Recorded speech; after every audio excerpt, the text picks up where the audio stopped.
I like to thank the grace of heaven, the virtues of the masters, the compassion and mercy of the grandparents, predecessors, senior transmitters, lecturers, temple masters, everyone for giving me this opportunity to talk about today's topic, which is part 2 of chapter 41.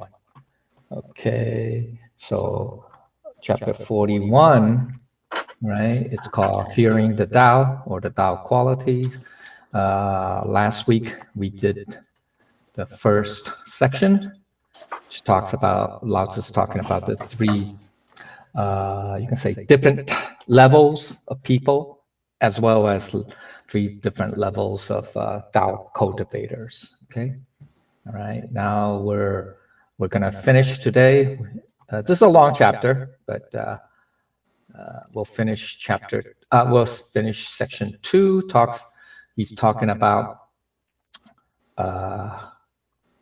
going to the analysis of what the high-level person or cultivator's qualities are, and then there's the conclusion. Okay, all right, conclusion. Okay, so I think, yeah, we will start on section 2. All right. Oh, here's, sorry, I thought, did we talk about the summary, the table? I don't remember, but okay. Here's the levels of cultivation in section 1, all right? And this is the comparison of the 3, the high, mid, and the low, okay? This is 上士, okay? 中士, 下士, okay? So basically, the reaction, if you know, at first state, or the first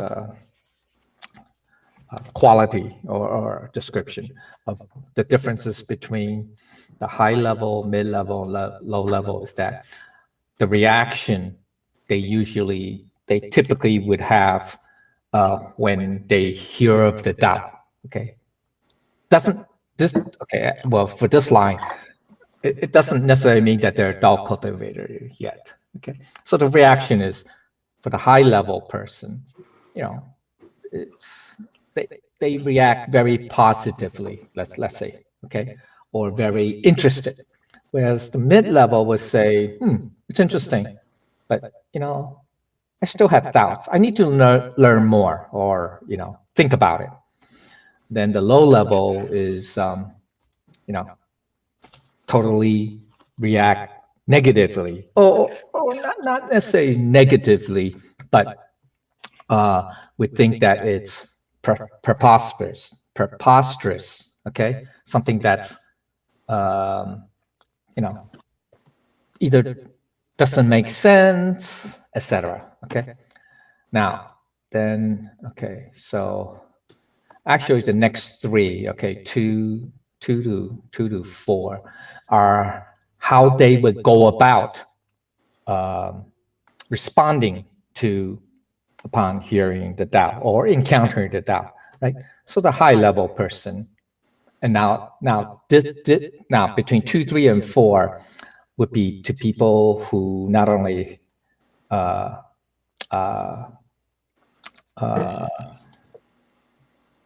people who are cultivating, or who are seeking, you know, seeking some spiritual truth, or, you know, spiritual life, etc. Okay, so the high level person would diligently practice, you know, learn and practice. Okay, whereas the mid level, sometimes they will learn, sometimes they don't. Sometimes they will practice, sometimes they don't. Okay, on up. Whereas the low level would say, not only would they, you know, discount, or, you know, or do not seek, you know, to learn about this Tao, right? That Lao Tzu talk. Not only would they not do that, but they would also mock, you know, laugh at, reject. Okay, so that's the low. Okay, then the high would be proactive. They don't need to be told or even encouraged by others to say, hey, this is something that's really good, worthwhile, etc. Okay, it's almost like instinctively they would go out and seek to learn and practice. Okay, that's the proactive. Okay, all right. So that obviously means that they're very close to their spiritual nature. Okay, now we can call that the Buddha nature, etc. Okay, but at least they have this affinity to that spiritual nature, to their spiritual nature, as opposed to just their conscious thoughts. Okay, all right. Never mind human nature. Okay, just conscious thought. Whereas the mid-level, it's very reactive only. In other words, they will not take the initiative. They need to be told, or encouraged or motivated. Okay, so it's so good, blah blah blah. Okay, then they'll act or they'll do. They'll only do when either encouraged or told. Okay, whereas the low level, forget about it. Okay, they wouldn't change from their present mindset, attitude, etc. Okay, all right. And then in terms of why would they cultivate? Yeah, why? What's the why? Okay, why? So, or the what? What are they pursuing? Okay, what the goal? Maybe that's the number 4. Okay, it's the high level person would pursue what is the true self, or pursue the answer to the question of who's the true self or what's the true self. So they would know to improve from within. Okay, that's better. Whereas the mid level, they are more, I don't want to say that they are necessarily completely attached or so attached to forms, but they're seeking more external improvement. External, okay? So, for example, they would pray for protection. Oh, keep me healthy, right? Keep me young, or, stuff like that, okay? So pray for protection, especially when, there are disasters or whatever, okay? Or, misfortunes in one's life. Say, oh, if I pray to the Buddhas or pray to God, to make my life better, or make me richer or whatever. Okay, so that's the mid-level person. Low level. Now, just talking about cultivators, right? Okay, low level. Let's say, they would just go through the motions, and that's it. That's it. There's no real motivation or desire to improve.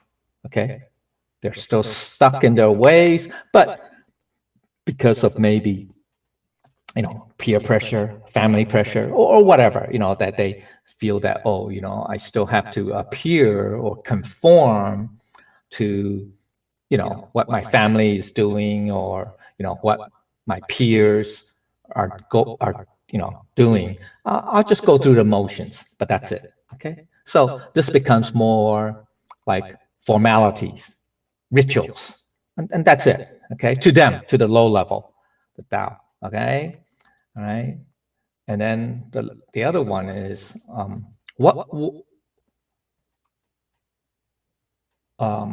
how they go about doing it. So the high level would focus on the spiritual life. Now, spiritual side of life doesn't mean that they go off to some monastery in a mountains, in the deep mountains, isolated from the rest of society. No, even though they focus on the spiritual side, improving from within, they practice in the mundane, normal, everyday activities. So, starting with their family, or with their friends, their neighbors, their work, etc., etc. All right? So it doesn't matter, all right, in what type of surroundings they find themselves in, they still can focus on the spiritual side of life. Okay, so right, so I think Friday's class touched on that a little bit, right? Okay, and then whereas the mid-level, here's the problem with us humans. Once we become attached, or not attached, become motivated or attracted by knowledge, okay, information, knowledge, we tend to want to pursue more, okay, and oftentimes that in itself is not bad, but if we become too vested in that pursuit only, we get distracted by different ideas, theories, new theories, new perspectives, etc.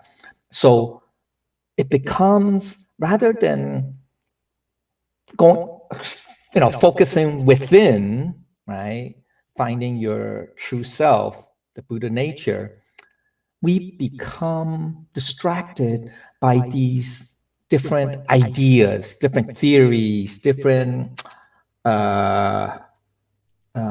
notions, views, or even different forms of practices. Okay, all right. So, and because remember, they tend to be more seeking more external things. So therefore, what happens is, that's why in the Tao internal external cultivation classes, okay, we say, what is Tao cultivation? Okay, well, on the one hand, we say, it's to focus within, seek within, your Buddha nature, to realize your Buddha nature, realize your true nature, and see your Buddha nature, right? Also, it's not anybody remember the 4 forms of practices, right? Su, Liu, Dong, Jing, right? The Su literally means numbers, but it just means pursuing, those skills, such as, people who know, I don't know, who can read palms, or, feng shui, stuff like that, right? Practices physical arts or skills such as, qigong, yoga. I mean, those in itself is not bad, but they become obsessed with that. Okay, and then some physical skills. It could be martial arts, etc., and then meditation. They just focus. Oh, I just need to meditate. That's good enough. Stuff like that. So that's what these various or alternative practices are. So that's the mid-level. Okay. All right. So it's similar to, well, I don't know, similar. It's parallel to the Buddhist notions of the, small boat, middle, small boat, small cart, mid cart, and large cart, or great cart, right? This would be the white ox cart, Bai Niu Ce. This would be the I guess the deer cart, okay, or even the ox cart. Okay, then on the low level, all they care about is just focusing on the material side. So they would just practice for material gain. All right, that's it. So this would be the goat cart, equivalent. Okay. All right. Now, in terms of the journey of life or the direction, okay, the high level sees what the path is. They're clear about what the path is. Okay, and they know the direction that they need to head or practice. Okay, whereas the mid level, they're still looking for. They know that there's a path. Okay, they know that there is, but they're looking for shortcuts. Say, how can I, not necessarily jump ahead, but saying, they're more impatient. Maybe that's another way of saying. Okay, they're saying, what, this, takes too long. Takes too much effort. You know what? Is there a shortcut way, that I can, get ahead or, jump ahead? Okay, so that's looking for shortcuts. Okay, all right. Maybe I guess skip all these proprieties. That's too cumbersome to learn or whatever. I don't need to know those things. I can just focus on meditation or whatever. Okay, some of those different forms of practice, and that will get me ahead, right? So these would be people who are looking for what would be that, like different, I don't want to say magic, but arts, so special arts to say, hey, look, Buddha has, well, but those enlightened beings have these special skills, right? Like I don't know, reading people's minds, or, I don't know, levitation, all those things. Okay. So, all right. And then the low level, they're actually confused. They're just as like the people who never practice the Tao, okay, or haven't cultivated Tao, haven't even entered the Tao. So they're just as confused and disoriented, etc. Okay, don't know which direction. All right, number 7 is, okay, the high level person understands the Tao, meaning the principle that governs all things. Okay, so that's why the high level, we should learn as much as possible about the principles, and the more we learn, to realize the more we don't know. Okay, so that type of thing. Okay, so whereas the mid level, they may not understand the principles yet, or the reasons behind, certain things. They don't, maybe they're not 100% sold on the idea of, causality. They're not sure that causality applies to human beings or human lives. Okay, etc. Okay, human, maybe in the physical world, but maybe not with the humans, because I have just free will. I can do whatever I want, or stuff like that. Okay, so they're not at that level yet, but they at least know, there are certain proprieties, of either the tempo or of the practice I need to follow. Okay, so that's not too bad. Okay, all right. Whereas the low level, forget about the rules. They find excuses to say, I don't need to follow the rules. They're all just forms, because then Buddha said ultimately everything is empty, right? So yeah, didn't you say in the Tao everything is empty? So why do I need these rules?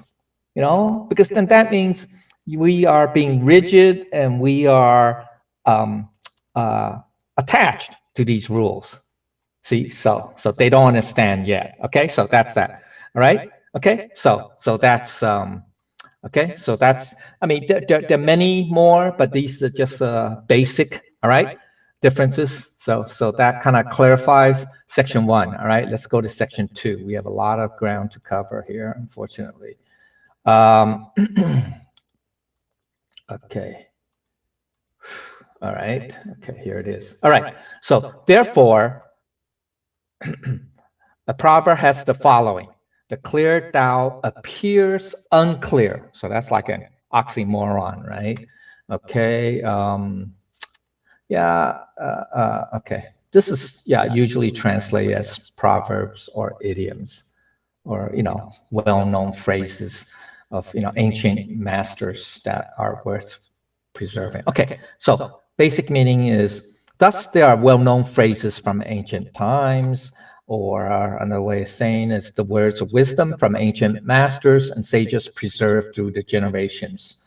Additionally, you can say sayings from ancient times found to be truisms, okay, that people have found to be useful generation after generation. That's what, okay, this first half, this first, okay, phrase.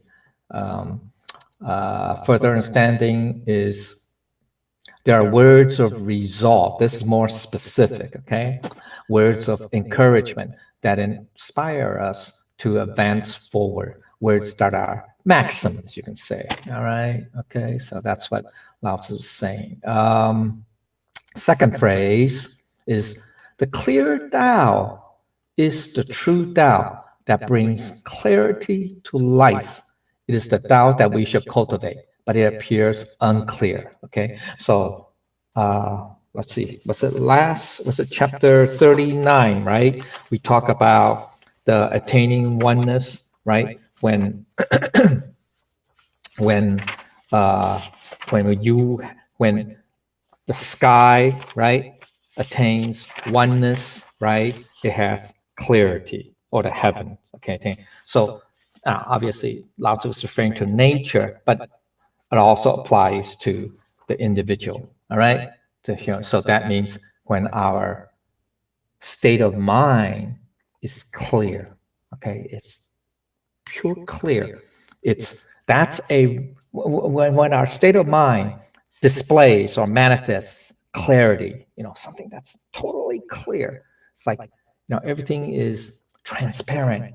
We're not distracted or blocked by, either, thoughts or, different ideas or things. Okay. So that's a reflection of our true Buddha nature essence. Okay, so you can say that's the liao liao fun ming. Okay, literally means everything is crystal, it's clear. It's just so. It just appears as it is, as it really it is. Okay, it seems like nothing is hidden. Okay, all right. So another meaning is that the true Tao appears unclear, but Lao Tzu is saying here, it appears unclear. Now, this is not from the high-level person's perspective, but it's from other people's perspective, that they look at the Tao, or if they don't understand the Tao, or they look at the high-level person, and they're not clear that it appears that the high-level person who's practicing the Tao is not clear. Okay, so the true Tao appears unclear because the cultivation work is mostly done internally, so it's not readily visible to external observers. Remember, just previously in the summary, I say, how they go about, practicing between the different levels. So the high level person first seeks the spiritual self within, and then try to improve oneself from within. So from an external perspective, hey, that person still looks the same. He's still the same old person. He doesn't look any more different externally, or in his, I don't know, in his maybe day-to-day actions or day-to-day conducts. I don't see any difference because the work is internal. Now, this is the initial, okay? The work is internal. So, because we're talking about the clarity of the mind first, okay? So the mind, right? It's internal, right? Okay. So, all right. So another additional meaning is, to most people, this cultivation of the true Tao is not at all clear, at the surface level. Okay. All right. So also, when you start cultivating from within, there are no billboards, posters, or spotlight informing others that you're cultivating the Tao. You don't have a sign, a neon sign above your head, blaring out that, hey, look at me, I'm cultivating the Tao. No, just ordinary. They're just ordinary. When the Buddha was, teaching, right? He externally, he doesn't appear different from what other humans, right? He's still like another human being, right? So same idea, okay? But internally, he's the Buddha, right? We know, okay? All right. There's a deeper meaning to the phrase 明道, okay? 明道, okay? So we say the clear Tao. I mean, that's the direct translation. But the deeper meaning, it means to thoroughly understand the Tao, okay? So once again, that's internal, right? So the Buddha, who absolutely, completely, totally understood the Tao, externally, you can't tell the difference. I mean, we can't tell, right? As far as I could tell, he's like any other human being, right? Jesus, he's any other human being, right? So, all right, so it's not external, okay? All right, so deeper understanding is at the highest level of Tao cultivation. We do not flaunt or show off our cultivation because most of it is internal. So, it's the first is internal. We say, well, later on it becomes external, but when we, right, one of the favorite or basic tenets or of cultivation is 改毛病去脾气, right? That's to what? 改毛病 is to correct our, we say we have I don't say problems, but faults, shortcomings, okay? We have faults, shortcomings, etc., and get rid of our bad temper. Okay, now that's external because you can say, hey, this person used to be have temper tantrums or get very angry easily, gets offended easily, etc., etc., etc. Okay, yeah, so that's external, but it all starts from internal. You say there's deeper understanding and the what ability to lower one's ego. Then when you're able to do that, now that's all internal, then the reflection, the external reflection would be, oh yeah, that person used to be, go into temper tantrums or very, I'm gonna say selfish, but has a big ego. Now, hey, it's different. But that's the external. But it all starts from the internal. Okay. All right. So the clear Tao is cultivated internally at the highest level. All right. Okay. That's where it starts. So it appears the cultivation is concealed or hidden. So similar, right? Remember chapter 39, the last phrase, or last line, it says, do not wish to be shiny like jade, be dull like rocks, right? That's chapter 39. We talked about that. All right. So the implication is the more we cultivate, the more ordinary you appear. It's just like counterintuitive, right? People would think, oh, I'm going to gain these spiritual powers, so I look, I don't know, more powerful somehow or something like that. Okay. All right. That's not the case. All right. That's false. That's actually going down the false path. Okay. But anyway. Okay. So the true high level Tao cultivators will not exhibit signs of spiritual attainment. Instead, they appear humble and ordinary. Okay. So that's the true mark of a high level cultivator. All right. So key point is those who truly understand the Tao, you will not flaunt or show off your cultivation. There's no external signs. Let's see. There are no external signs, no contrived appearance. Okay. You don't flaunt or show off, say, oh, look, how great I am, or how much I know, or et cetera, or what I accomplished. Well, that's your ego. Okay, so if you can't, lower your ego, then you really haven't cultivated well internally. Okay, all right, okay. So that's the first one. Okay, it appears unclear that. Then the second attribute is There's going to be, I think, 12. I'm sorry, there's going to be 12. So anyway, that's a lot. Okay, all right. So the second attribute is the advancing Tao appears to retreat. That's the second. The third is the smooth Tao appears uneven. What does that mean, right? Okay, so basic meaning is the advancing Tao means spiritual advancement. That's it's not that the Tao is moving. Okay, it's not that. So it's the rising from one level to the next, right? When we encounter the Tao, we first heard about, we know nothing about it, so we start learning about it, learning and practicing. Following the rules or learning about the rules, and then following about the propriety, etc., etc., etc. Okay, all right. But the levels are not a set number. The levels may overlap each other or are shades. Okay, I mean, it's not exact. Okay, defining. It's not that clear cut. Okay, black and white. All right.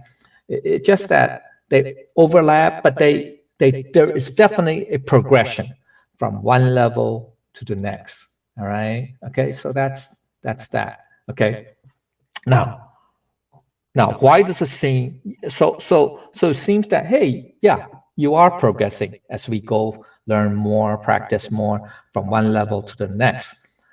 It appears paradoxical, retreating, but the higher we go in that journey of cultivation, right? The more humble you become. Okay, so in chapter 39 or 38 and 39, talking about virtue and attaining oneness, we talked about that, right? The more advanced you go, the more humble you become. And why is that? Well, I'll get to that later. But okay, so people may not understand your humility, the more humble you are. People assume being low profile and quiet means you have nothing to say or lack knowledge. But the reality is quite the opposite, right? So the more you learn or the more you progress in your cultivation, the more you realize or you understand that you don't know that much, that there's a lot more that you don't know yet, or you don't understand. So that makes you more humble, right?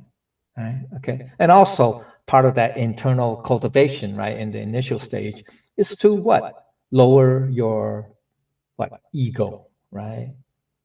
Lower your ego. So you will be you will tend to shun spotlight. Okay, there's no need to flaunt, to self boast, etc. Okay, all right. So okay, so further understanding is some who are diligently cultivating Tao may be doing so from one angle, from perspective, from another direction, such as eliminating their habitual nature. Okay, so their shortcomings and bad tempers. Okay, such as like their shortcomings and bad tempers, finding ways to remove those. Not so easy. Finding ways to remove those. Not so easy. It's not so easy.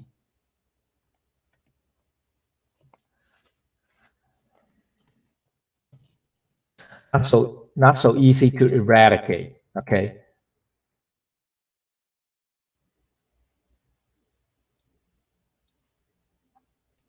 Those that are not so easy to eradicate defects, kind of awkward sense. Okay, so in this scenario, there will be times when they will slack off, because by being very diligent, there will also be slacking off. At times, there will be a strong contrast.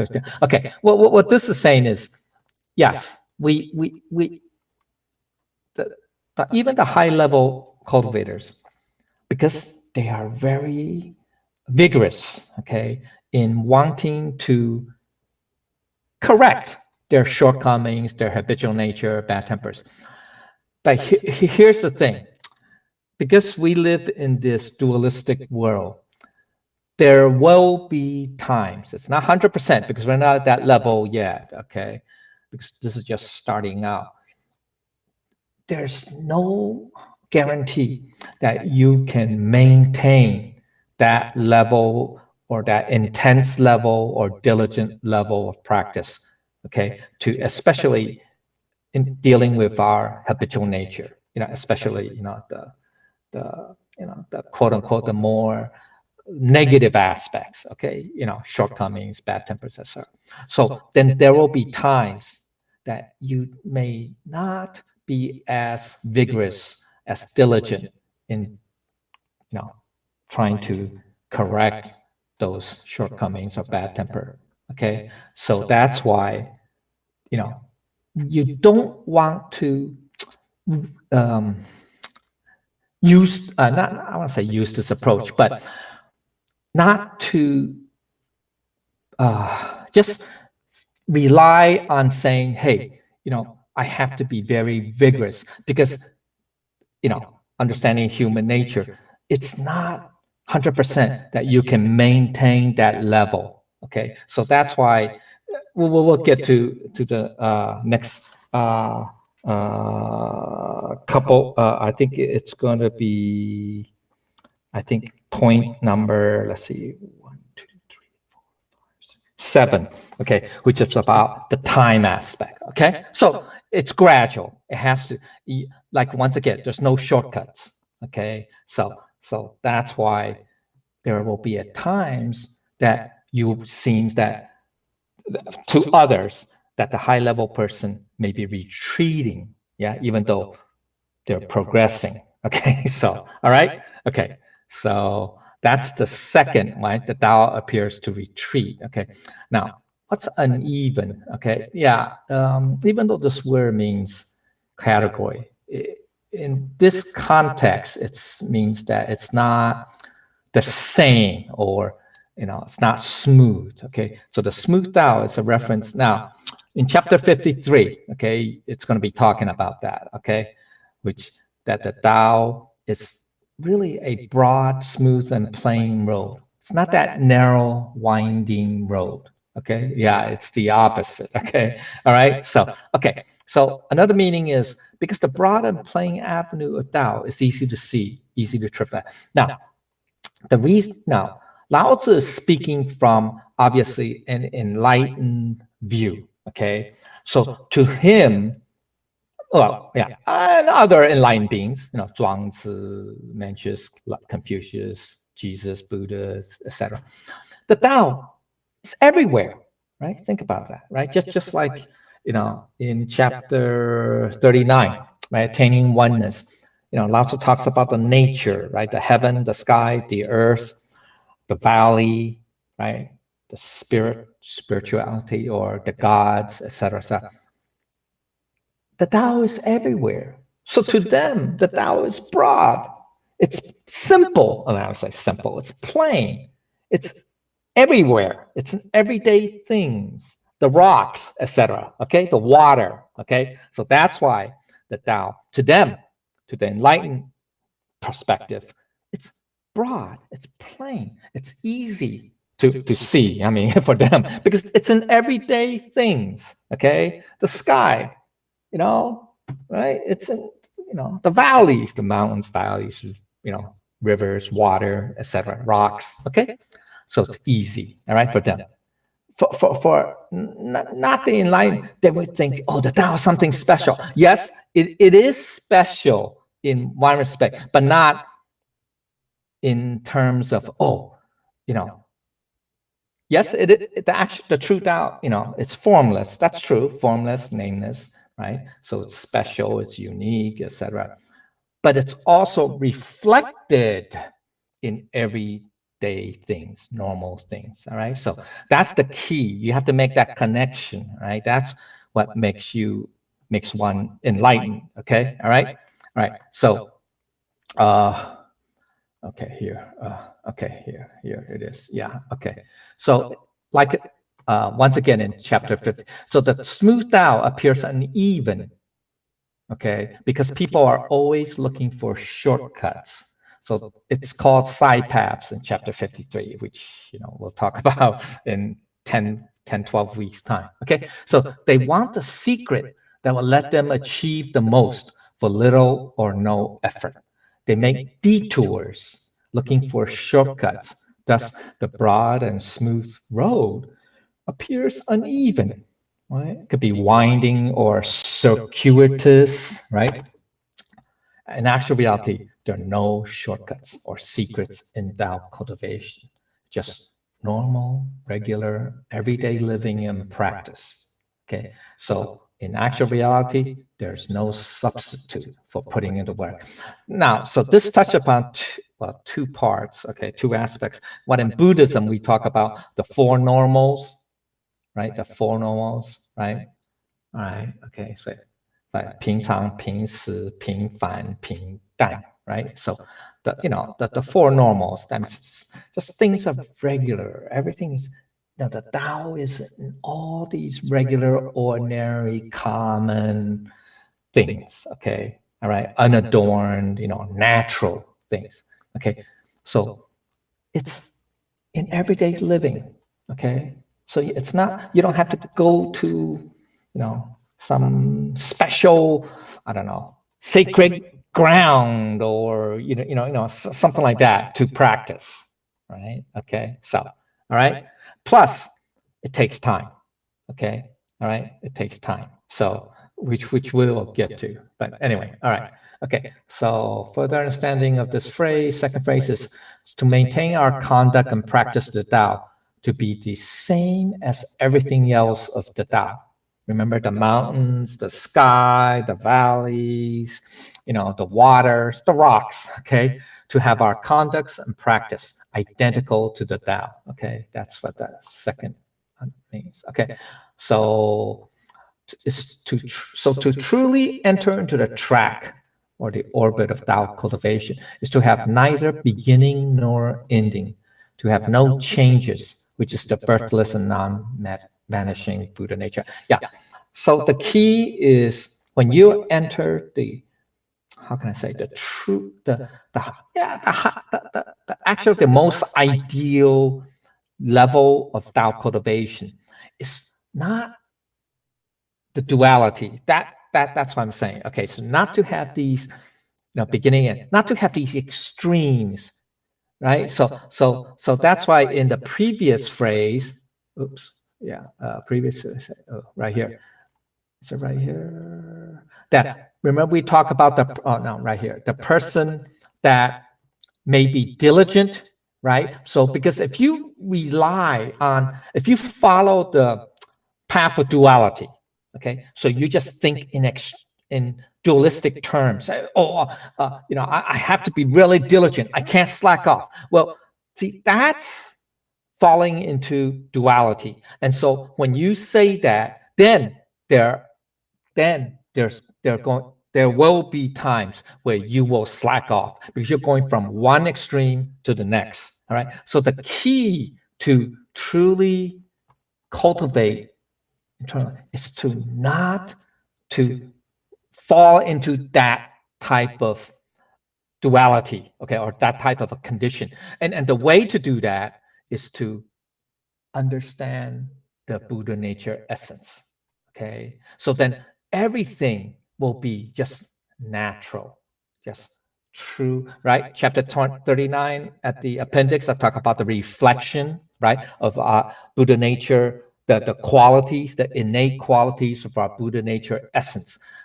That if you could get to that orbit or that track, then everything is just natural. There's no need to say, oh, I have to be very diligent or vigorous in doing something. No, because then that's duality. That's a dualistic view or approach or mentality.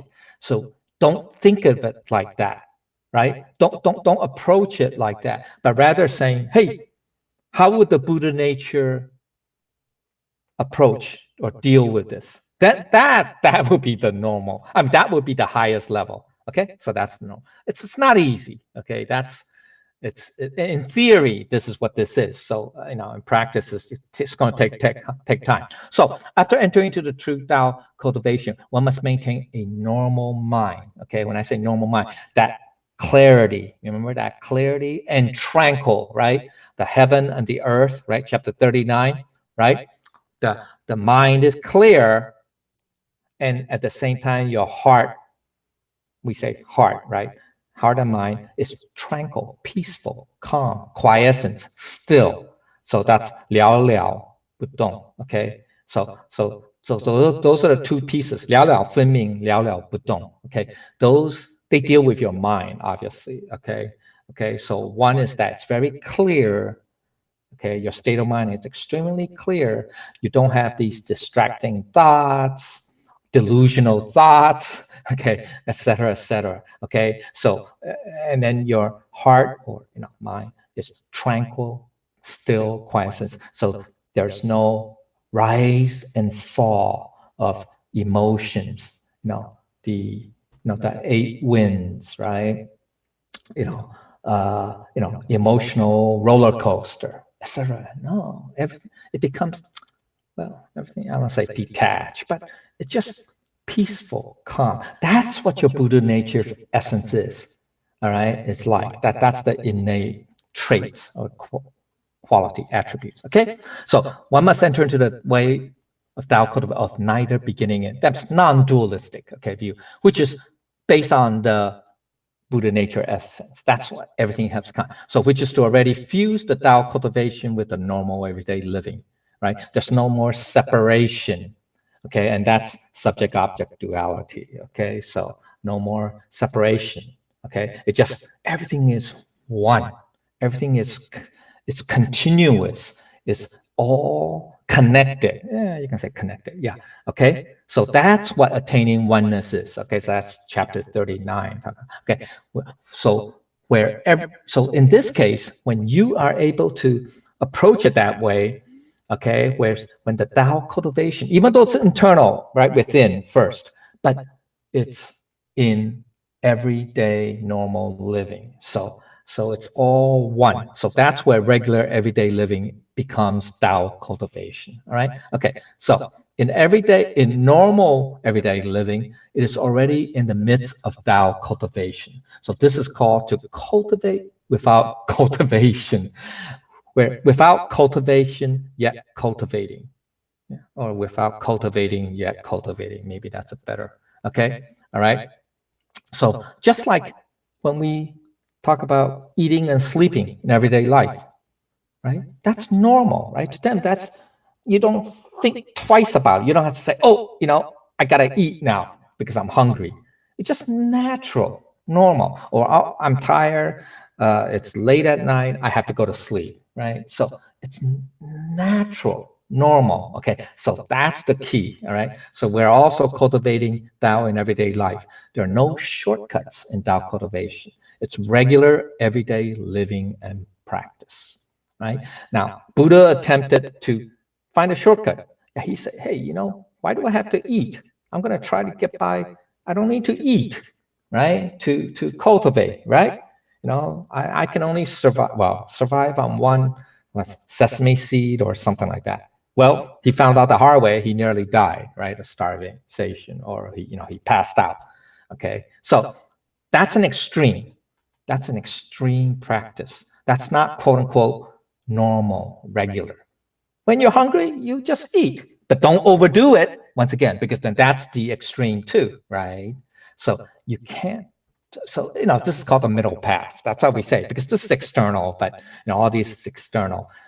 Okay, actually, the true middle path internally is just following your Buddha nature essence. That's what Doctrine of the Mean talks about, right? Okay, then you reflect that externally in everyday living. Doesn't have to, you don't go into these dualities of one extreme to the next. Okay, so the smooth Tao appears uneven in the minds of those who want to explore all the side paths because they're seeking secrets and shortcuts. Hey, I want to. Okay, all right, you can. All right, sorry. That's nature. Okay, all right. So the key point. Thus, by always maintaining our Buddha nature awareness, this is already the Tao cultivation. This is not to have an aroused mind and stirred thoughts, because an aroused mind and stirred thoughts are not awareness. And non-awareness is non-clarity. So therefore, you're no longer at one with your Buddha nature essence. Okay? So not, yeah, it's ignorance too. It could mean ignorance. Okay, 无明. All right. Okay. So and that's really the source of ignorance, when you are no longer aware. Okay, so that's the key. Aware of what? Aware of your Buddha nature essence. Okay, or the Buddha nature. You're not allowing the Buddha nature awareness to come out, to arise. Okay, so by gradually getting the aroused mind and stirred thoughts to be able to reach the state of moving as a spirit, and heaven will follow. That's from Zhuangzi. Okay, but we talked about it in chapter 35, the great image, right? In the last section, I think the third to the last phrase. Okay, all right. So this way, by being able to have aroused mind and stirred thoughts, be in accord with heavenly principles, that is to have already achieved.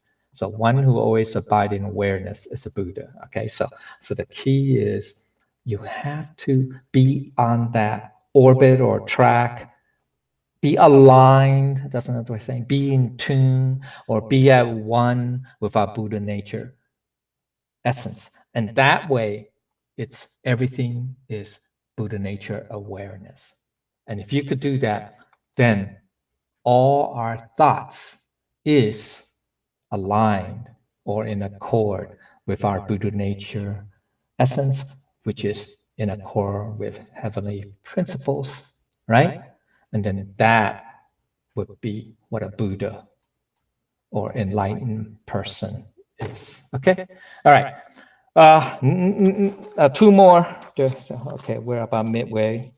Oh no, God, we got a lot. Okay, all right. So I'm going to go this quick. Okay, high virtue appears like a valley. Great integrity appears like disgrace. So that's the, let's see, I'm trying to say, that's the fifth and, that's the fourth and fifth only. Oh, geez, fourth and fifth attribute, okay, or marks, okay, of a high level. Okay, so basic meaning is the valley is a recurring reference in Tao, right? We saw that in chapter 39, as well as other chapters. Chapter 6 was the first one, etc. Okay, so it represents an open, accepting, accommodating frame of reference.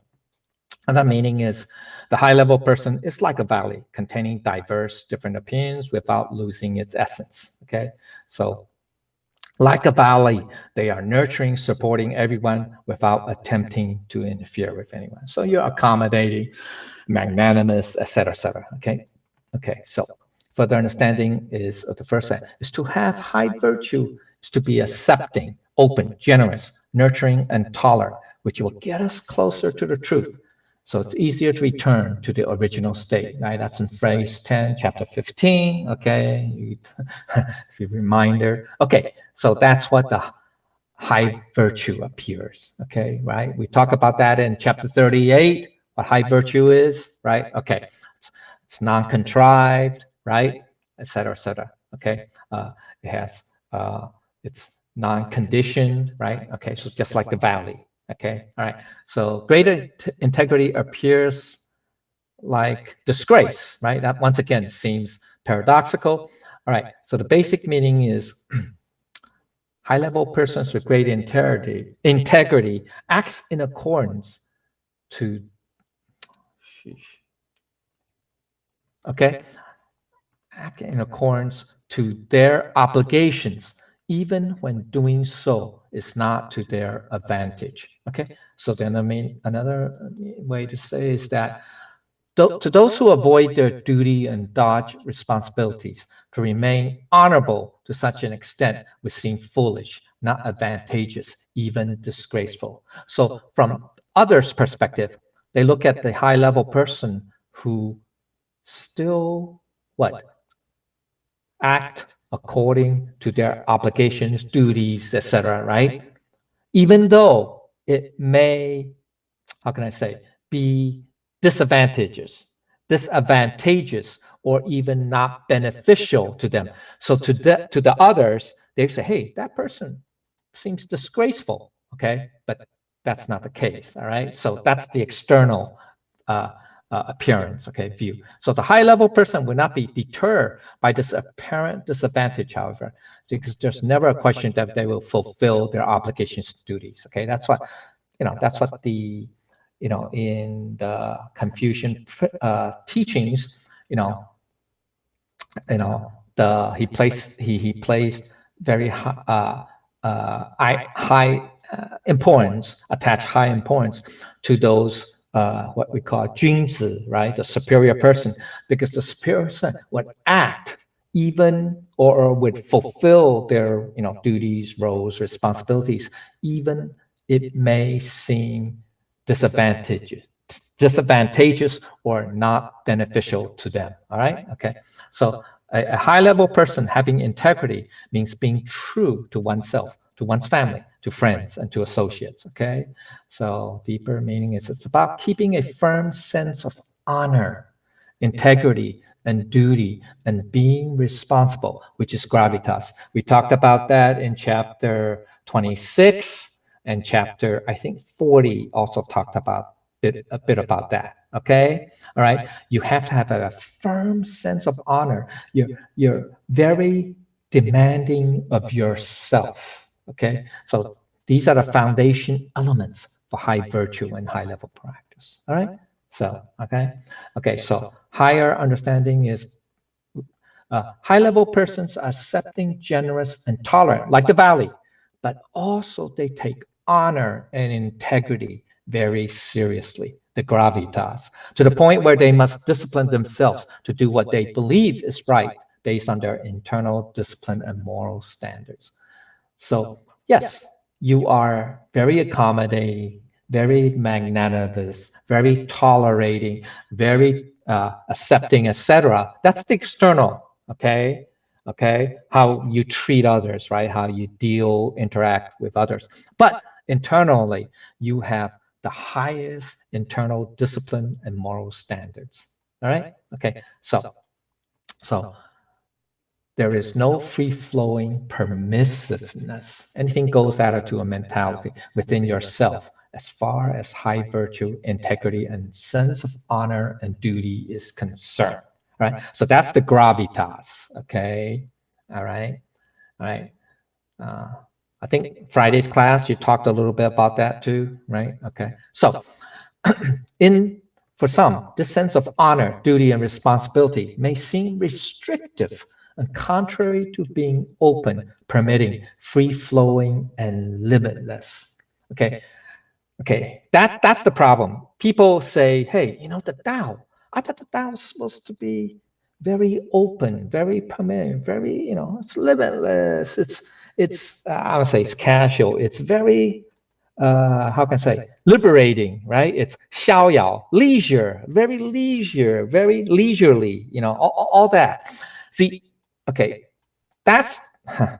we're confusing the application or the manifestation with the essence. Okay, that's the problem. Okay, so this is to confuse the fundamental or the essence and the applications. The foundation, the essence, is that the high-level person is firm, having gravitas, in the sense of honor and integrity, the virtues. Okay, duty and responsibility. That's the application. Okay, maybe disadvantageous, may seem foolish or even disgraceful to others, but they're open and flexible, which is accepting, accommodating, nurturing, tolerating, generous, etc., magnanimous in the fulfillment of the duties and obligations, the application. So don't confuse the essence with the applications, okay, or the foundation with the applications, okay? Because internally, that's the essence. You are very strict with yourself, or you don't deviate from the higher level of interpreting what we say. You don't deviate from that Buddha nature essence. There's just that one, the oneness, the one, okay? But when you display it, when you apply it externally, you're open, you're flexible. That's what it is. Okay? All right. Okay. All right. Let's go to we still got a lot. Okay, so let's go to items 5, 6, and 7. Okay, 5, 6, and 7. Yeah, 5 is. Okay, so these are 5th, 6th, 7 qualities. Okay, so encompassing virtue appears insufficient. Building virtue appears inactive, and true substance appears inconstant. Okay, so these are another 3 aspects. Okay, so basic meaning is the more you learn about the Tao, the more you realize there's to learn. Okay, so everything, it's not sufficient. Okay, okay, so learning process never ends. Learning is for a lifetime. Okay, additional meaning is just as the Tao, the same is true with virtues. Okay, the more you encompass virtue in your practice, the more you realize there is to do. So there's no limit in being virtuous.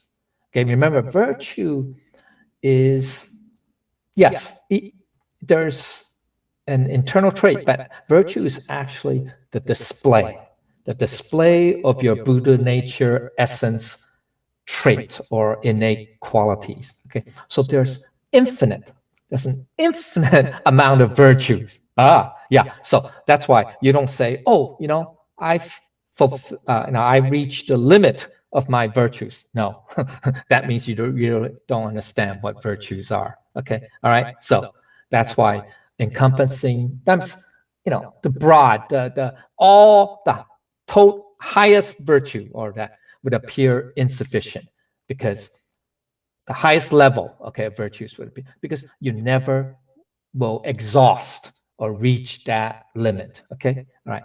So the further understanding is the above are the reasons why the truly wise people are also the most humble, because they can clearly see how insufficiently virtuous they are, or how. Okay, all right. Yeah, all right. All right, okay. So the second phrase is talk about building virtue appears inactive. Okay, so that's similar to the clear Tao appears unclear, which is the first trait, or first quality. All right. Okay. Okay. So another meaning is that because the high-level person does not boast or flaunt their cultivation of Tao and remains humble and ordinary, then it appears that building virtues may seem inactive, that they're not doing anything, because what? They're so humble, low level, low key. Okay, they don't flaunt, ordinary. So from another person's perspective, from external, they think, hey, that person it's not doing anything, not displaying virtue. Okay, or not, performing virtue. Okay, so a lot of this internal practice is focused on inner cultivation of one's virtuous nature, such as, here it is, mindfulness, right? It's to mitigate distractions, concentration to rid delusional thoughts, reducing one's desires, rage, and ignorance. That's the 3 poisons. To lower one's sense of ego, right? To get rid of one of the 4 marks, okay? Or the first of the 5, what would we call it? The sharp, 五力士, the 5 sharp, we call that traits, or all right, okay, and the contemplation and deep solitary self-reflection, etc. Okay, so this is all internal.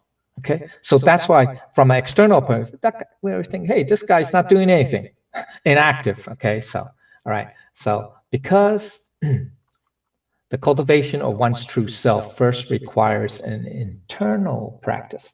So the building of virtues internally is not obvious to others. Thus, to the outside observer, you may appear to be inactive or not doing it. A perfect example of the story, I didn't put it down, but you should know, hopefully, Yan Hui. Okay, Yan Hui, that's, one the Confucius, you can say top disciple. Externally, he looks like a poor, uneducated, I don't know, miserable person. But because he was cultivating his internal virtues, internal practice. He was focused on that. He's considered the what call that the top disciple of Confucius, because he understood his teachings most clearly and practiced it, okay, to the highest level. Okay, so this would be example of what Yan Hui is like. Okay, from external we say, hey, he's no different. I mean, he's not a high level official, blah blah blah blah. Okay, none of that. All right. Okay. The third line is true substance appears inconstant. Okay, so basic meaning is in the following four ways. Okay, true substance. All right. Okay, or true, genuine, character, quality. Yeah. Okay. All right. So the first one, someone who is not shallow or frivolous, who has a depth of character, that's the gravitas, and depth of knowledge, contemplative and self-reflective, not boastful or show off, not superficial. Okay, so that's the first way of first quality, you can say, of a person of substance. Second, one who lives a life of meaning, live with a purpose, reason, mission, quest, vision. One who knows the path, who sees the path clearly. Okay, the journey of life, the journey of cultivation clearly. Third, one who chooses to get involved and not just observe, participate fully in life, and not just as a spectator. Experience life yourself rather than vicariously watching other people experience life for you. In other words, an active participant in life.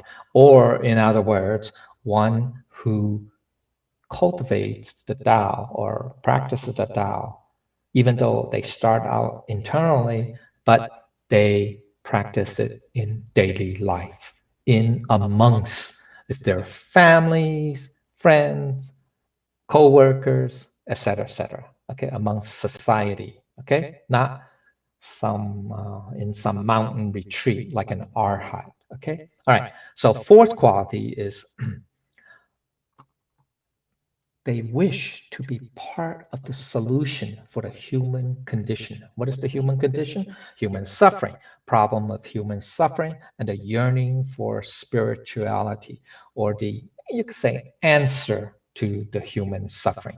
Because the other choice by default is to be part of the problem. So these are the human conditions that all humans share, right? We suffer, right? Life is suffering. Well, that's right. Okay, that's problem of human suffering. Why do we suffer? And where's the solution? Okay, so this is the problem of these human conditions that all traditional religions have attempted to solve. All right, that's the thing, right? That these are the core commonality or common denominators of all religions. Is that they try to seek what? Relief, right, to human suffering, or seek an answer to why humans suffer and why, well, and what, and the problems or the issues, or why humans suffer and the solutions. Okay, okay. So another meaning is third phrase is persons with the above four traits. Okay, that's just these previous four appears inconstant because they are guided by the constant principles of the Tao and a personal code of honor. They know where they are going. They know the path. They clearly see the path and what they want out of life. But their approach can vary. They have flexibility like water in getting to a particular goal.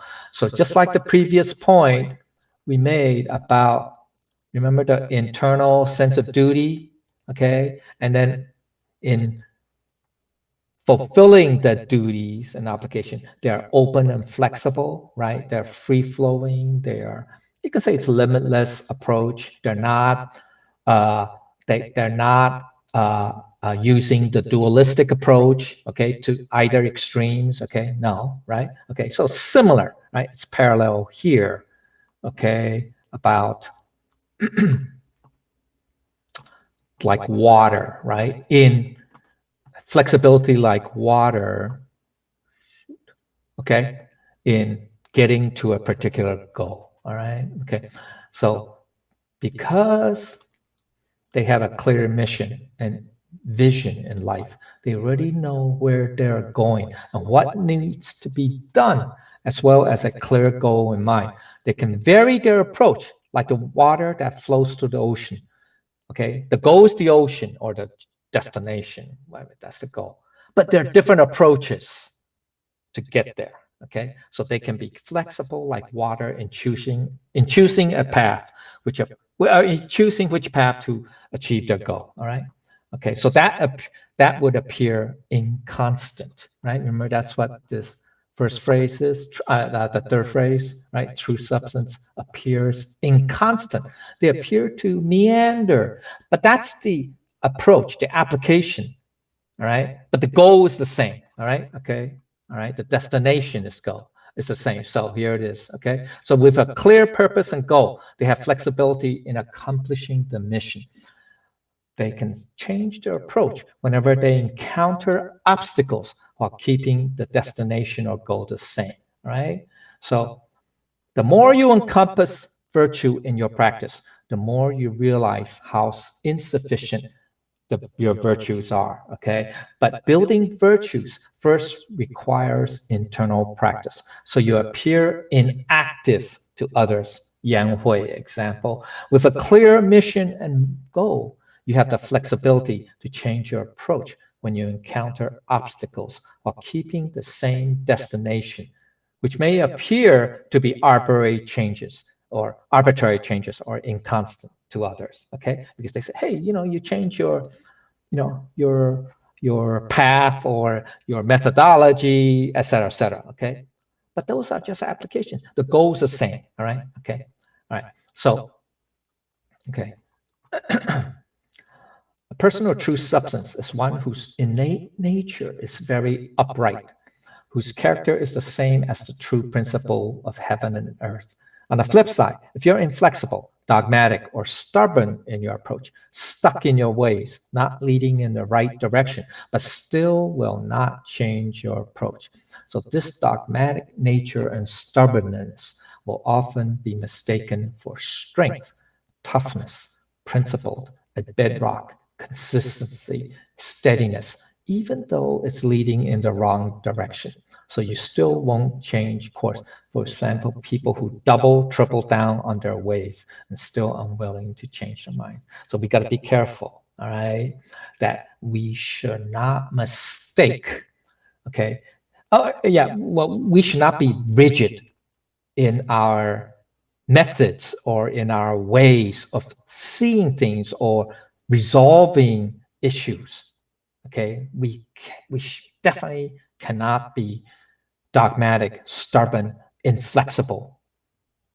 Okay, in doing that. Okay, because that's dangerous. All right, that's dangerous. From people, but people would mistake that. Would say, "Hey, that guy has character. That guy's tough.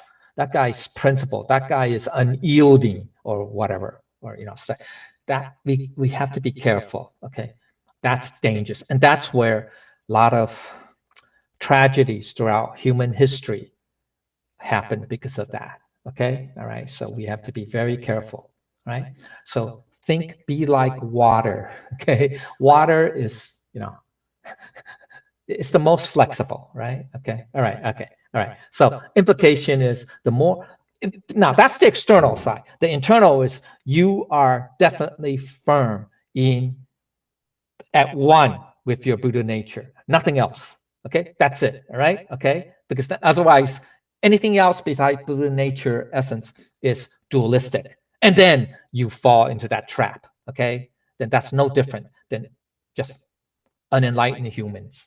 The key is you have to approach things from the enlightened perspective, which is your Buddha nature, okay, which is non-dualistic. Okay, all right, okay. So the more you learn the Tao, the more you realize how insufficient your virtues are. So you will always remain humble and continue your internal practice to build up virtues which may appear to be active to others, like Yan Hui, right? But because people may not know that you have flexibility in your approach while keeping to the same goal, you may appear to be arbitrary, inconstant to them. Okay, so that's the paradox, right? That we talk about. Okay, the key of this section. Okay, so the establishing virtues, just like learning the Tao, is a lifetime process and starts from the internal cultivation of virtues. That's the high virtue. Okay, while the mission in life is the same, the goal, the mission. But there is flexibility in reaching the destination. So for outsiders, this may seem like inaction and lack of constancy, even though the goal of your mission in life is the greatest constancy, because it remains the same. So at the highest level, from Buddha's perspective, is to reach the other shore, right? The paramita, to reach the other shore, which is to transcend, samsara. Okay, so that's the highest. Okay, that's the greatest constancy. Okay, so let's we're now 8 and 9. Oh God, we got 5. Okay, 8 and 9. Whew. Okay, the great square has no corners. The great vessel is late in completion. Once again, these paradoxical description. Okay, there's a difference externally and internally for the high-level persons. They demand a lot from themselves. That's the great square, which is internal. But places no demands on other people. That's the no corners. Okay. Okay. So no corners means a smooth, well-rounded surface. Have no sharp edges. So it's pleasant to the touch. No sharp edges to hurt others. Okay. So there's a difference. The high-level persons treat themselves and other people. There's a difference. How high-level persons treat themselves and other people, because they follow their personal principles as a reflection of the universal principles of Tao. Okay, so there's a fixture of study of Tao. Now, this used a lot in ancient. In Tao stories, but sages often use ancient coins as a visual reminder of this principle. So, everybody familiar with what ancient coins are like? That, particularly in Asia, not so much in the West, but I think it's more unique to the Asian culture. It's that ancient coin has a square center cut out. Well, it is circular on the exterior. You know that, right? So there's called 内方, okay, which means, now 内方 literally means internal square. 方 means square in this case, okay? It just means to be truly honest with yourself, no self-delusion. If you cannot be honest with yourself, you cannot be honest with anyone else. So this is an absolute requirement for yourself, okay?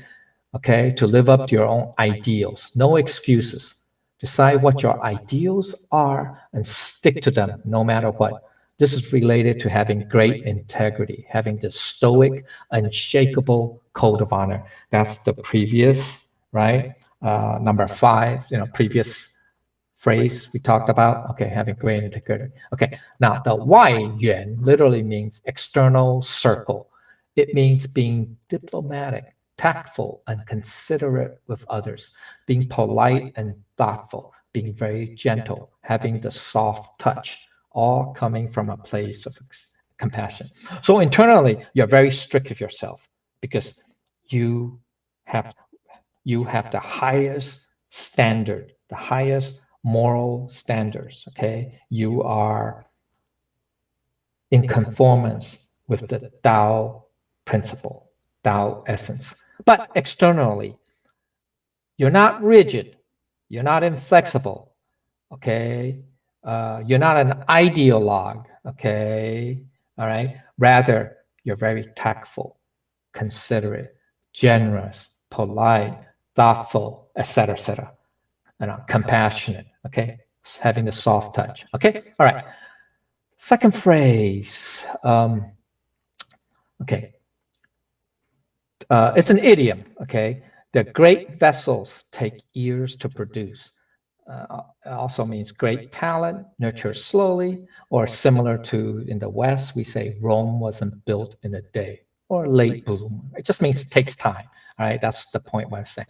Okay, it takes time, long time, to make a large container, such as a large ceramic pot or a vase. Okay, great talent also takes a long time to develop and nurture. No shortcuts. All right. Once again, this goes back to, I think, item number 3 or trait number 3, smooth and then even. Okay. None of those detour shortcuts. Okay. All right. Additional meaning, second phrase on a personal level is describes those who are patient in building themselves up for greatness in spiritual refinement.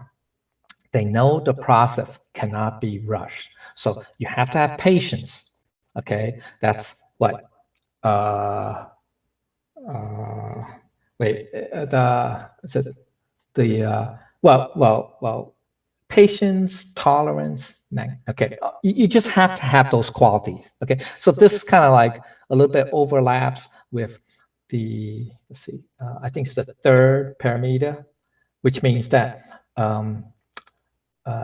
you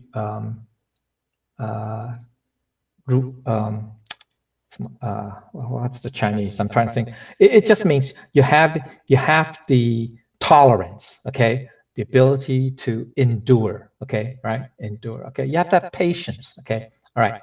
So the further understand second phrase is on a worldly level or on a grander level. It's the incredible beauty of the world, the majestic mountains, the lush green valleys, the spectacular vistas and grandeur of the world. We can see that the Tao takes time to create some of the most spectacular works of nature.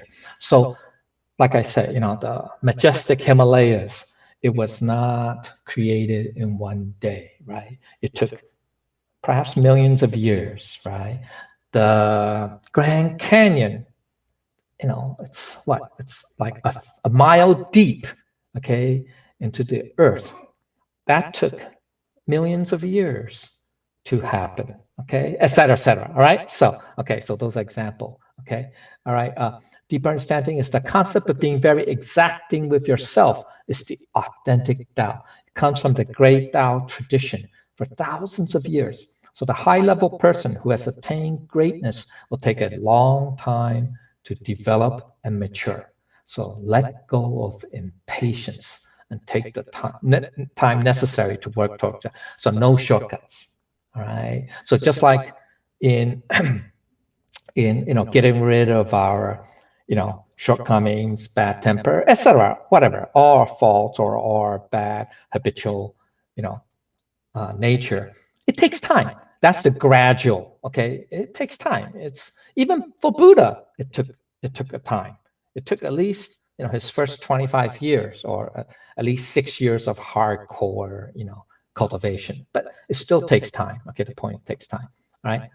Okay, so the true cultivators of the Tao, the high level persons, are most demanding of themselves in terms of personal integrity. That is their moral character, etc., etc. That's the high virtue part.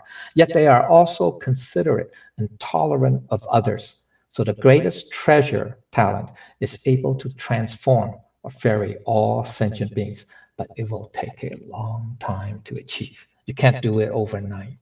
Okay, all right, still takes time. All right. Okay, so internally, the high-level persons, internal for high-level, Tao cultivators or sages are uncompromising in their practice of virtues and the Tao within. Okay, they're very uncompromising. Okay, that's why they're very firm. Okay, very steady. But externally, in the manifestation or the application of that practice, internal practice, is to treat others with a soft and gentle touch and build up to personal greatness gradually. Okay, so it takes time.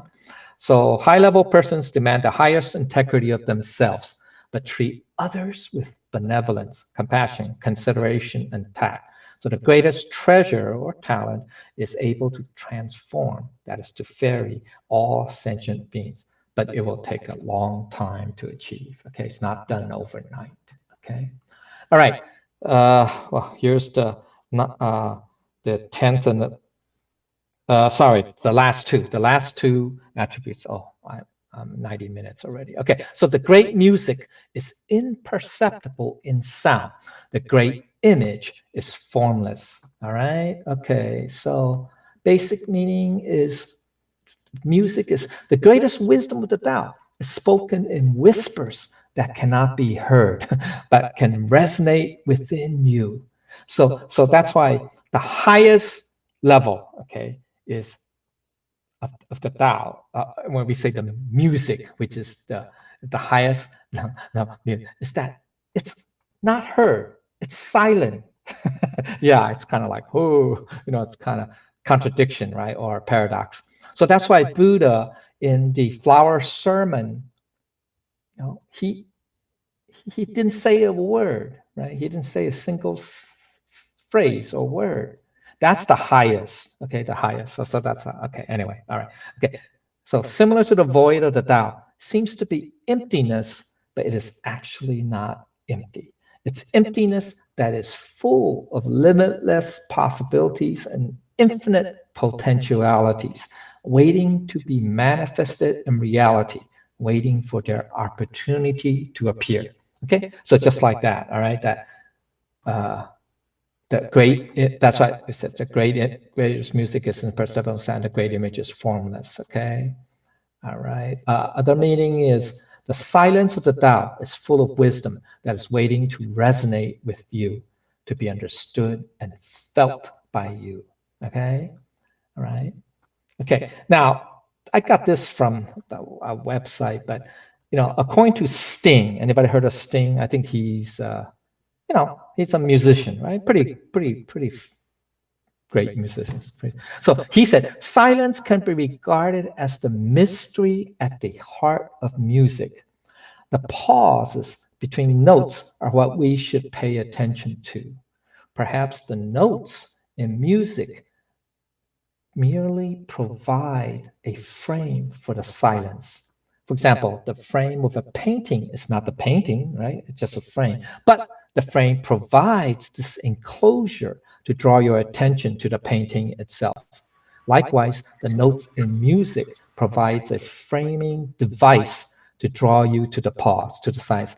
Yeah, there was an interview with Sting, and he said, the greatest music is not to listen to the notes, but actually to the silence or the pauses between the notes. Yeah, so he's going to the other view. Okay, totally opposite from conventional thinking. All right, or conventional view. Okay, so in emulating the Tao, high-level persons utilize quietness skillfully in the following ways. Okay, one. Okay, one. Speak less to convey more meaning for greater impact. People unskilled in Tao used a lot of words to convey very little or no meaning at all, whereas the Tao can say nothing yet convey all possible meanings. Okay, so this is similar to chapter 39, the last phrase, be like rocks. Remember one of the attributes of rocks, or the attribute, you can say metaphors for rocks is that it's silent.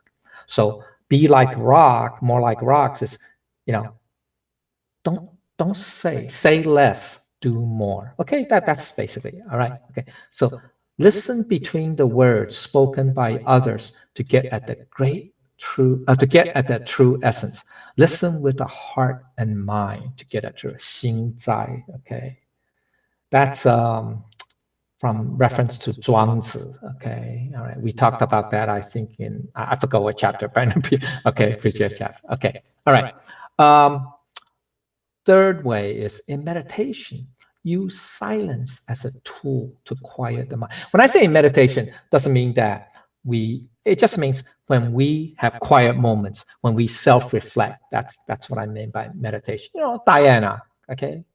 We say concentration is the more broad, but meditation or self-reflection is the more specific meaning, okay, of this term. Use silence as a tool to quiet the mind and as a conduit to connect with the Tao, to connect so clearly that there is no obstacle whatsoever, right? That's the clarity, right? The clarity and the stillness. It's a combination. It's both clear and still.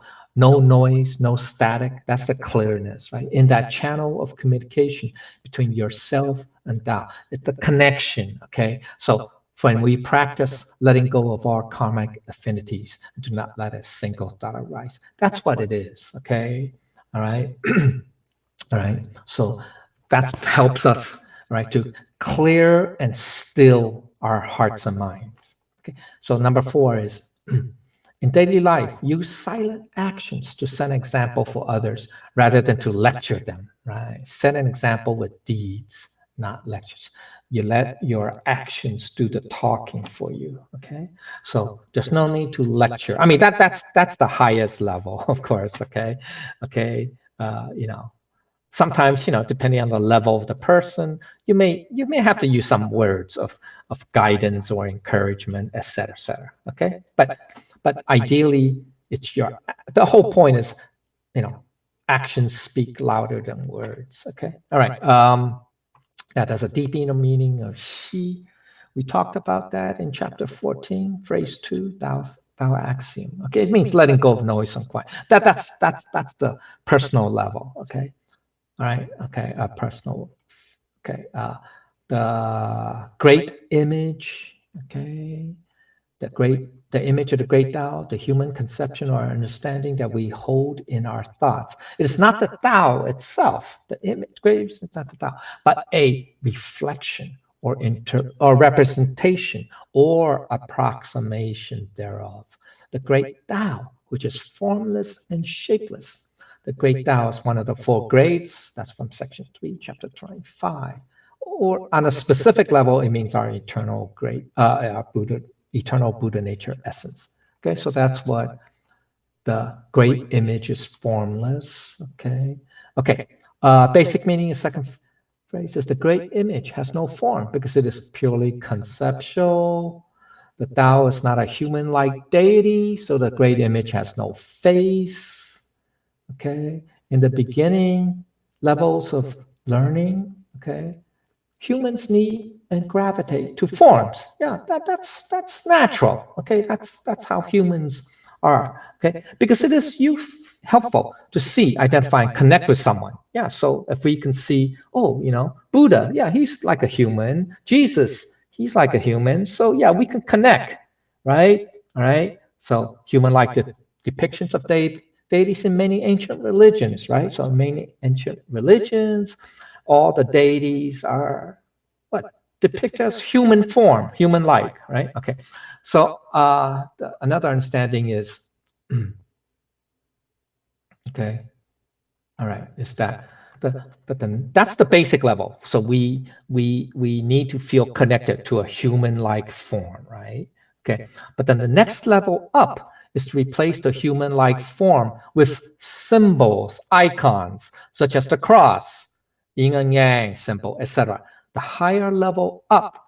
Now, that's the next level. Yeah, you can say next level, but from a human form to some kind of symbolism, okay, symbols, okay, the crucifix, etc. Okay, so the higher level up, though, from the abstract symbols is the conceptual level, where even the symbols, forms, or names become optional, right? Okay, so there's nothing, no form, just empty, and yet not empty. I should say just emptiness and just empty and not yet empty.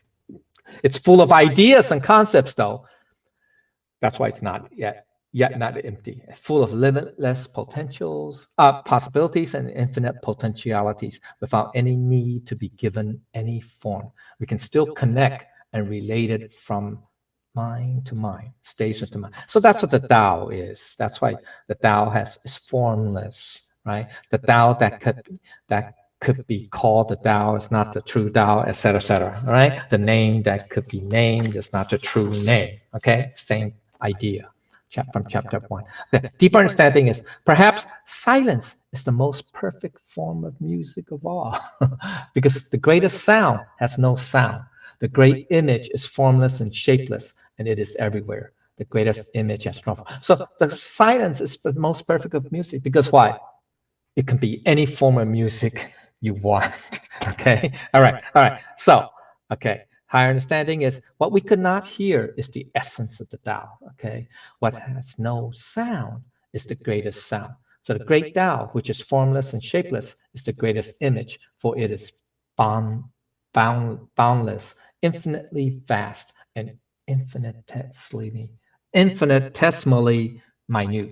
What has no form is the greatest image. So the implication is at a general level, it's so when we hear the heavens and earth that are soundless, that is the greatest music, the greatest sound. Likewise, if there's a form or shape that has only a specific aspect, okay, it's fixed, okay? So anything that has a form or shape is very narrow and limited because it's fixed. So the greatest image is formless. At a specific level, for high-level persons, let their work speak for them, and they flow with ultimate flexibility like water, okay?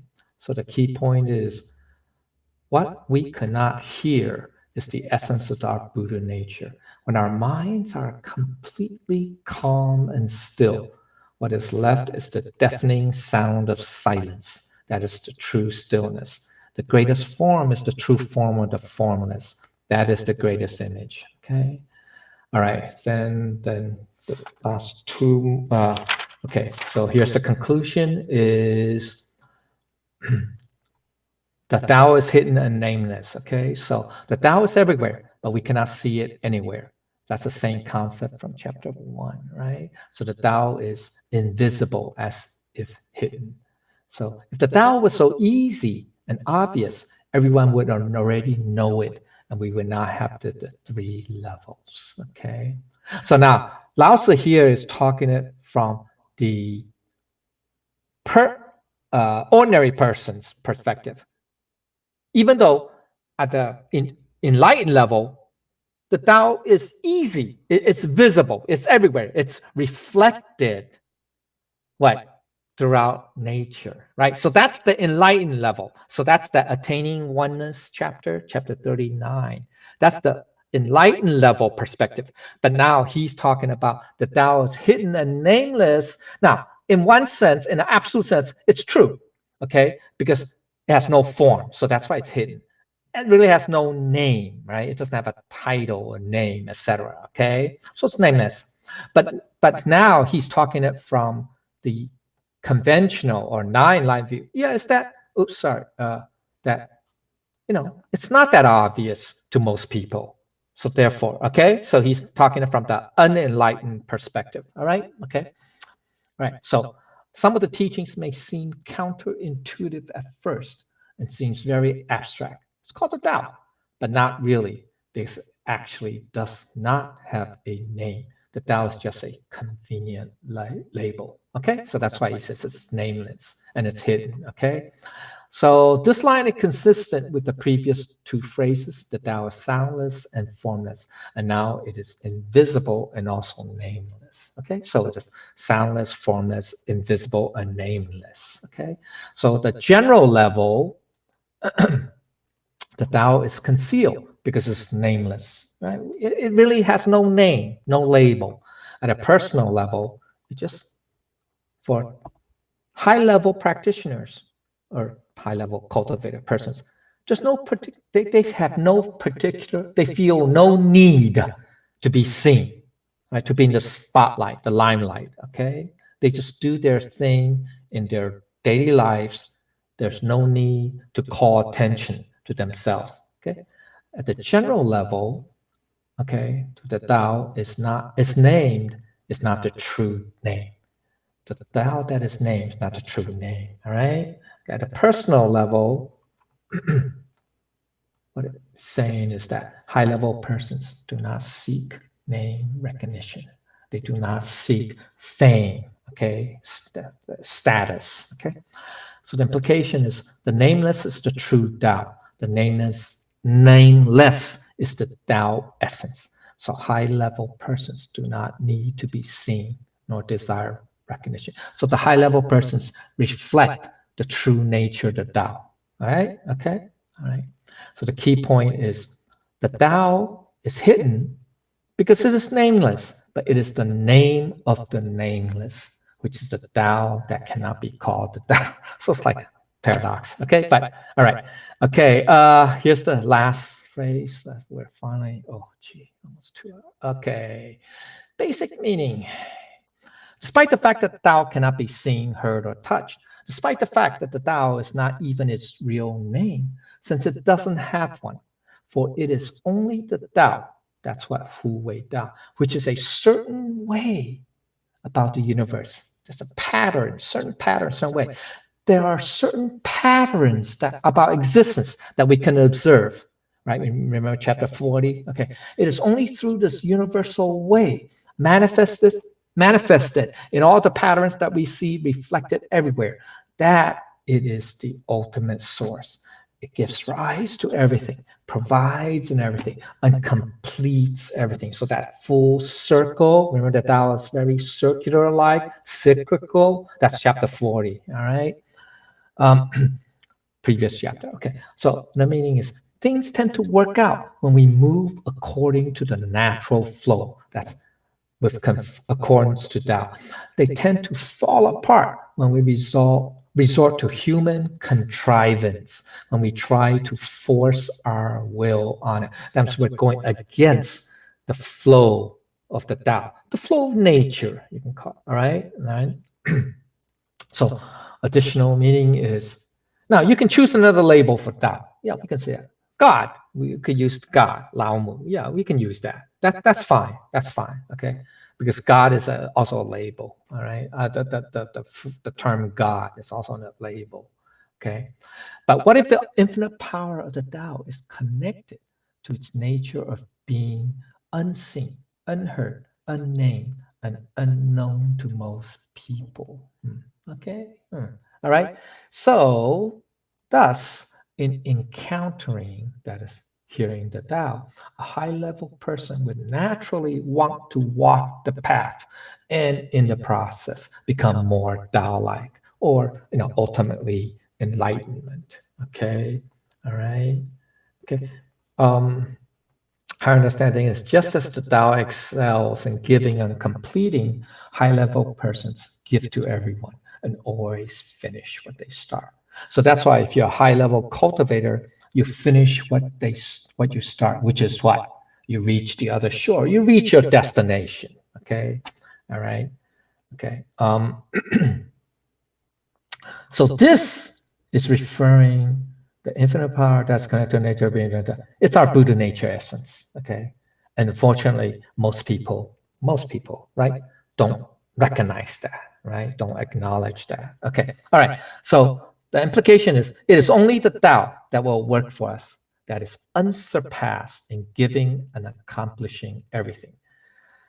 So here is the conclusion: is only this Tao, I put in quotation because it's nameless, right? Actually, excels in giving, in providing for us. We say credit. So when we have nothing, it will provide for us. So if we have nothing in terms of physical things, we still have the Tao. Get it? It still can give us wisdom. It still gives us virtues, etc., etc. All right. Okay. So it is. So that's why I'm saying you don't need to have external things in order to have virtue, to have wisdom, etc. Right? Remember the Tao Buddha nature essence is self-sufficient, right? Chapter 39. Okay. So it is unsurpassed in giving. It is infinitely self-sufficient. Okay. All right. Because, or self-equipped, you can say, because it gives rise to everything, provides for everything, completes everything. It helps us accomplish everything. Lets us achieve our aspiration within our minds. That is to hear of the Tao. Those are all the qualities of Tao. Okay. All right. Okay. There's part two summary. It's that's a lot. It's almost 2 hours now. This is important. You just these are just some guidelines, some suggestions, right? We hear the term a lot, 戒 It's to use the illusory world to cultivate the true Tao. Okay, and these are just different methods. Okay, or suggestions. Okay, we should follow a simple personal ritual. We should treat the people lower level as a resource, right? That we can learn about, and then we can also seek higher level and learn from them. Okay, we should prioritize internal over external, but both are important. But we start from the inside first and let that change radiate outward to affect your reality. That is, we try our utmost to be at that same state of our Buddha nature essence. Okay, that's the internal cultivation part. Then we let it radiate. Then we reflect what our Buddha nature essence qualities are like our, right? Chapter 39. Okay, and then we walk the broad and smooth path of Tao. Don't let yourself get sidetracked by all those colorful distractions or those 4 practices. All right, especially those promising everything with little or no effort. Okay, and then it all starts at home. It's in everyday living. Strengthening relationships with loved ones is a powerful practice. This will play a great role in advance. And another, it's a repeat of point 1, used, extension, you can say. It's to cultivate the sacred or the divine and the secular concurrently, right? Okay, so 慎凡渐修, okay? So that means you simultaneous cultivation, okay? All right, so that's really an extension of using the illusory world to cultivate. That's just an extension of that. Okay, these are the 12 signs. It's in this chapter in the middle section and the first half of the conclusion. But okay, these are the 12 signs, marks. Okay, of a okay. Sorry, it took almost 2 hours. It's a long chapter anyway. But okay, that's it. This is the conclusion. If I have said anything wrong or incomplete, I ask for the Buddha's and Lao Tzu's guidance and forgiveness. Okay.